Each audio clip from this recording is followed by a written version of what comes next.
Hati bila mana belum kemasukan cahaya nurullah, hati ini masih dikatakan dan disebut oleh Allah di dalam surah Al-Baqarah ayat 258 bahwasanya kita hati maksudnya hati ini masih mencintai selain Allah. Allah menyuruh nafsu itu terhadap diri kita semata-mata liyabluwakum ayyukum ahsanu amala, untuk menguji hati atau roh kita pada Allah gelem nrimo ing pandung atas janjine sampean kali kula datang Allah lewat takdir opo ora. Sekali lagi, manusia itu ada dua mata. Mata jasad disebut basariyah, mata hati ruh disebut ainul basirah.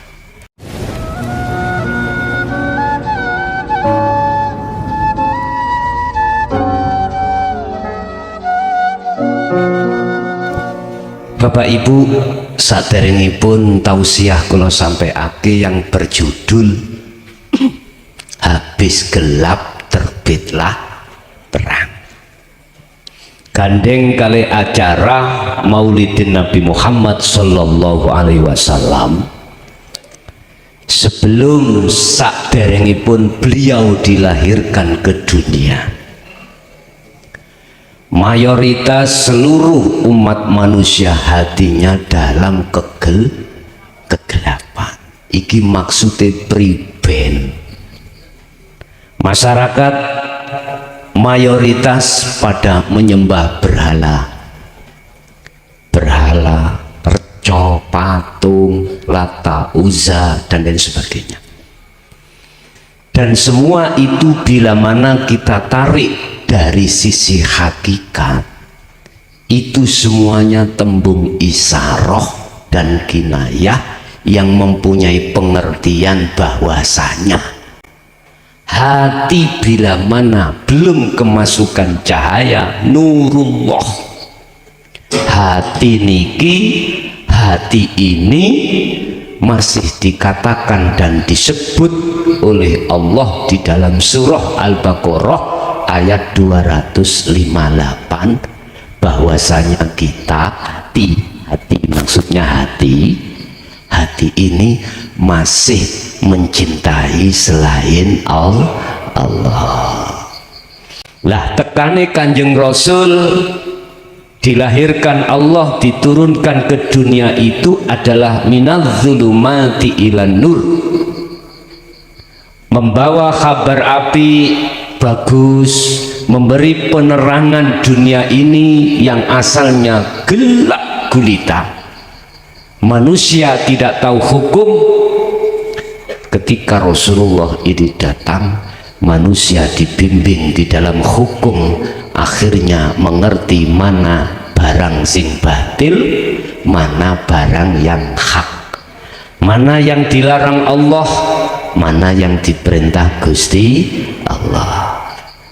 Sebelum kita masuk lebih jauh, perlu saya kasih tahu, niki mengki wonten dua season. Season pertama kulon jabarni surah Al-Baqarah ayat 257 ya. Yang 257 itu adalah turunnya Rasulullah membawa ajaran Allah supaya manusia itu tidak menyembah berhala, biar manusia hatinya tidak dalam kegelapan. Pertama, penyampaian materi. Penyampaian materi mungkin saged sajam, saged kirang, terserah mungkin. Kedua, season kedua tanya jawab. Barangkali ada yang perlu ditanyakan terkait apa materi yang kami sampaikan. Bila mana kurang paham, saged tangklet Pak Bungi, Bu sing kudungan, barangkali nanti ada yang kurang paham saged ditanyakan. Allahumma sholli ala Muhammad. Bapak Ibu hadirin jamaah rahimakumullah. Manusia, setiap diri manusia Allah itu memberikan dua sifat. Pertama disebut sifat basariyah. Sifat basariyah iki sifat yang ada kaitannya dengan kemanusiaan. Sifat manusia itu umumnya moh gak enak, jaluk enak. Tidak mau tidak enak, maunya enak terus menerus. Ini sifat basariyah. Umur jaluk sing panjang, nggih napa mboten? Sehat barokah, lah ngoten nggih. Bisnis lancar, semuanya yang perkara basti dan enak, pasti iku enak, iku wis dadi lumrah dan umum. Manusia berlomba-lomba mencari hal itu. Di dalam sifat basariyah itu bertengger dua nafsu, ya. Nafsu pertama disebut nafsu nafsiyah. Niki dalam diri semua manusia. Yang kedua nafsu amarah. Orang Jawa menganggap ikut dulur, itu setiap saat menemani kita. Nafsu nafsiyah memunculkan mohon maaf ora gelem konaan, nggih, senengane riya, takabur, sum'ah dan lain sebagainya yang tergabung dalam sifat basariyah wau. Intine sifat-sifat yang dicela oleh Allah Subhanahu wa ta'ala. Iki kok iso menal sampean. Satu. Dua, nafsu amarah. Nafsu amarah akan muncul di dalam hati panjenengan kalih kula manakala datangnya sesuatu yang tidak dikehendaki hati. Contoh jenengan bisnis, lah kok bisnis iki dirusak konco akhirnya jatuh, amarah napa mboten? Muring-muring napa mboten? Muring-muring. Dan itu sudah umum dan wajar ada pada hati kita. Padahal nyuwun sewu, mohon maaf, dua nafsu itu jikalau tidak diperintah Allah untuk masuk di dalam hati kita, tidak akan pernah nafsu itu bisa masuk. Allah menyuruh nafsu itu terhadap diri kita semata-mata liyabluwakum ayyukum ahsanu amala, untuk menguji hati atau roh kita pada Allah, gelem nrimo ing pandung atas janjine sampean kali kula datang Allah lewat takdir opo ora. Saya ulangi, nafsu diperintah Allah untuk mengiringi kita dengan pertanyaan bahwasanya Allah hanya menguji terhadap kita. Ujiannya kira-kira hati ini tetap memandang terhadap Allah atau tidak. Jikalau hati ini tidak ada sistem cara untuk kembali kepada Allah, maka ruh iki akan dikuasai oleh hawa nafsu. Dalam sholat pun mengapa nafsu itu masih bisa masuk, sehingga hati ini lalai pada Allah, diingatkan oleh nafsu kepada bisnis, akhirnya hati ingat bisnis terhadap anak, terhadap istri, terhadap apapun. Mengapa ini? Ini fakta yang terjadi di tengah masyarakat, bahkan di golongan apapun pasti terjadi. Padahal Allah kalau menjelaskan tentang sholat di dalam Al-Quran, wa qumu lillahi qanitin ay khashiin. Bahasa kula wajib dulur kita sholat iku khusyuk, wajib. Tarkib definisi khusyuk, hati tidak bisa dilalaikan nafsu dengan perkara selain Gusti Allah. Niki nek nafsune pun jinak saged. Sifat basariah di dalam diri panjenengan kali kula nek dereng jinak, mohon maaf estu. Apapun status kita, apapun setinggi apapun jabatan kita, nggak akan bisa kita menjalankan sholat sesuai dengan perintah Allah di dalam Al-Qur'an. Boten saged estu Pak.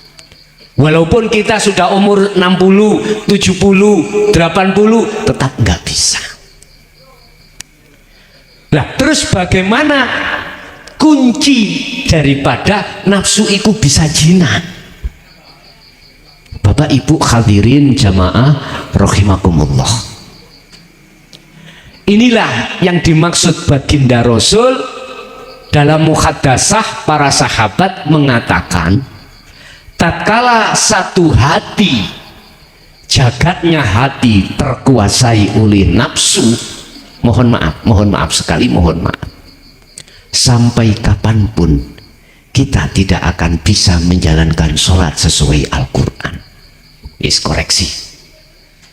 Kula curiga, kula buka mulai juz awal sampai juz akhir, manakala ada ayat yang menjelaskan tentang sholat mesti memakai kalimah koma, tidak fa'ala.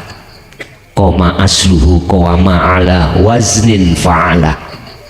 Lah bedanya bagaimana?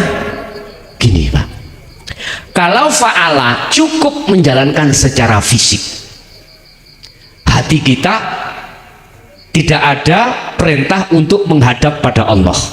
Kalau fa'ala, kalau koma menjaga, artinya lebih daripada fa'ala, artinya tidak hanya fisik kita taat di dalam hukum syariah, tetapi hati atau ruh kita harus taat terhadap hukum hakikat nuju makrifat, sehingga hati atau ruh bisa hudur husuk madhep menyang Gusti Allah.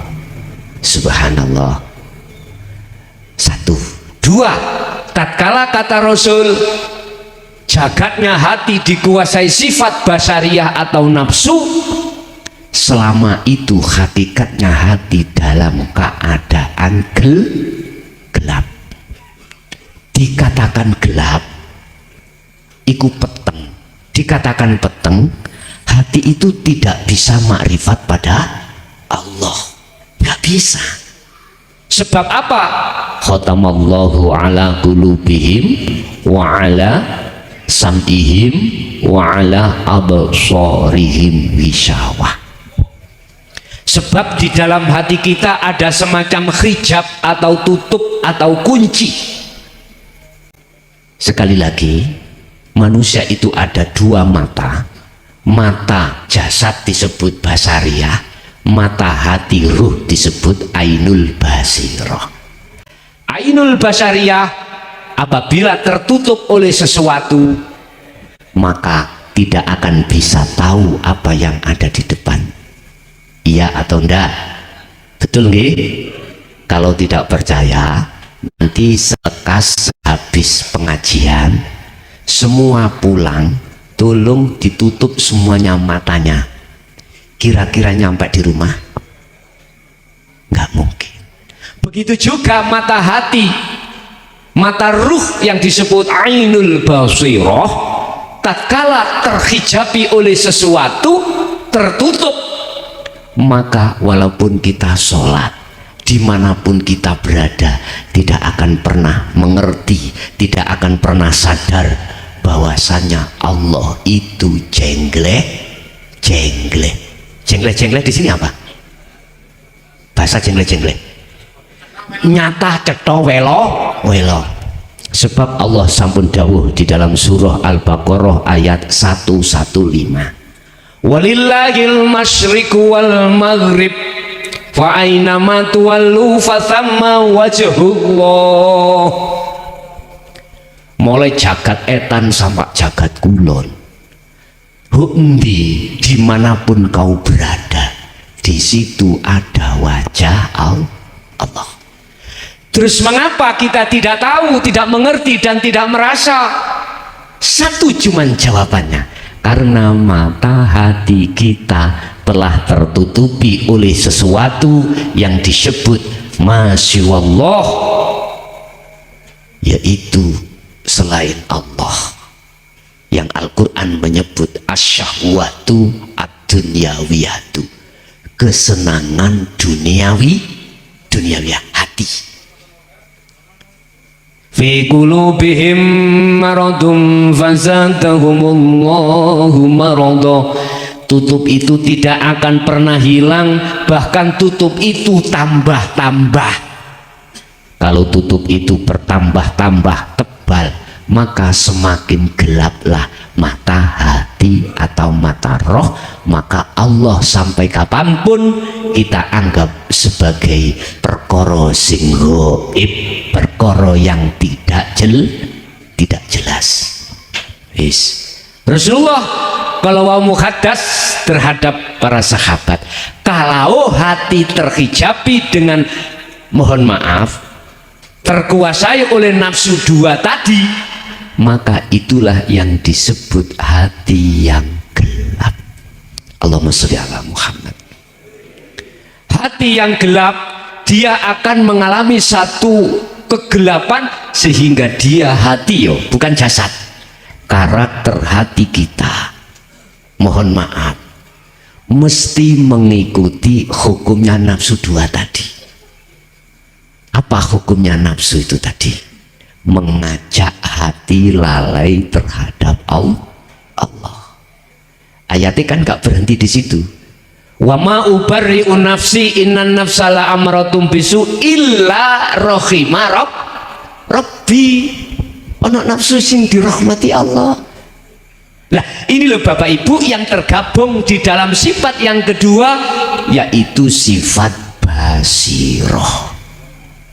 Di dalam sifat basiroh ada nafsu dua, lawamah dan mutmainnah. Wong Jawa ngarani dulur papat limo panjer. Bapak Ibu, nafsu dua ini di dalam sifat basariyah dan basiroh tiap saat dan waktu perang, Pak. Sing satu golongan kiri ngejak maksiat, sing satu golongan kanan ngejak taat kepada Allah. Menang di jajal. Sing tak maksud maksiate ati, bukan maksiate jasad. Apa maksiate ati? Rasulullah dawuh, hubbud dunya khati'atun kabiratun. Cintane hati terhadap selain Allah yang disebut duniawiyah itu maksiat, mbahne maksiat. Sebab apa dikatakan mbahnya maksiat?